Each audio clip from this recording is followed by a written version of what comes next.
Hi, I'm Layl McDill, and this is my gallery, the Clay Squared Gallery, and I'd love to show you around.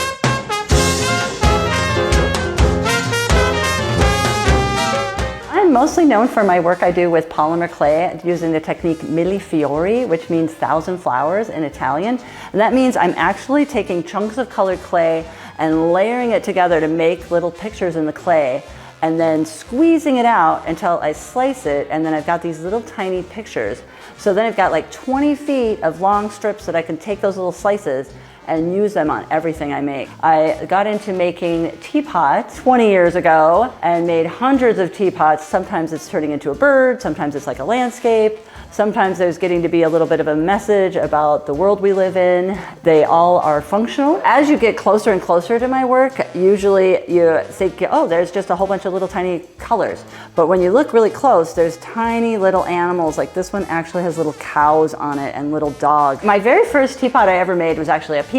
It really relates back to my childhood. My grandfather, when I was growing up, had a ranch in the Black Hills where he had Arabian horses and peacocks. This is one of my earlier pieces. It has a lot of mixed media found objects like curtains, prom dresses. This is the scuba diving lion and she wanted to open up an underwater magic wand shop. This piece is called So Much to Roar About. It's a little of a departure from a lot of work that I've done because a lot of things I do are very cute, very sweet. His actual expression on his face, I think, really says that pain of like frustration that we're all feeling when we think about climate change. His body actually has a little house in it that's floating away in waves. I've been on this sort of trail of really studying keystone species, which are the species that really hold all of that circle of life together. I was up in Vancouver at the aquarium there and just got so enthralled by sea otters. They were talking about how important they are for the kelp forest in the sea and in the ocean.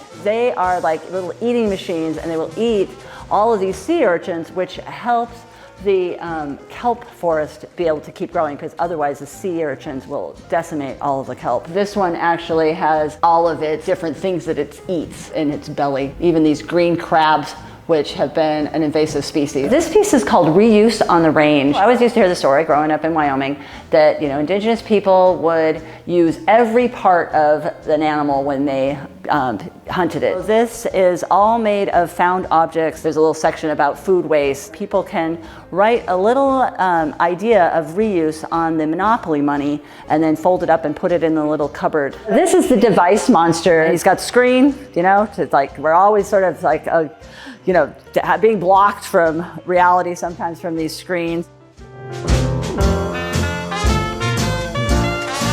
Thanks for joining me, and I hope I see you here in my gallery sometime. You can see all the magical details and how they really relate to our world that we live in.